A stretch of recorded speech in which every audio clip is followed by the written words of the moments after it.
سلام الله عليكم، حياكم الله وبياكم. دقيقة رسالة للمقاتلين الأخوة في المجلس الانتقالي الجنوبي. أما بعد،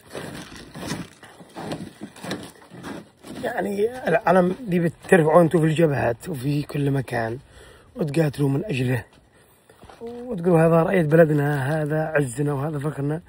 يا أخي اليمن الآخرين دي ما دي أنت لست مؤمن يعني بوحدتهم مثلا، ولا بالوطن الواحد أنت وياهم. هذا العلم دي أنت جالس تدعسه وتهينه، هذا رمز بالنسبة لهم، رمز.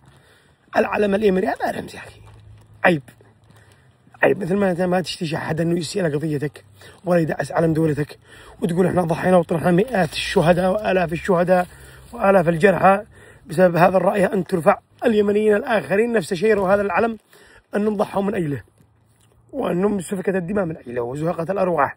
فاحترم الآخرين مثل ما تريد أن يحترموك. وصلت لأي معسكر فيها العلم اليمني مرفوع، شيله واطلع على جنب واركز على بلدك.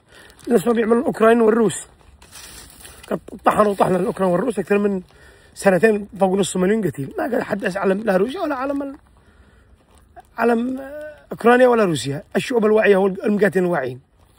استفزاز الناس، لأنه في ناس تربوا على هذا العلم، في مئات الآلاف وملايين الناس اليمنيين تربوا على هذا العلم وعشقوا هذا العلم في سياراتهم، وضعوه في بيوتهم، في مجالسهم، في زيهم المدرسي، في يحبوا ويعشقوا هذا العلم نفسه.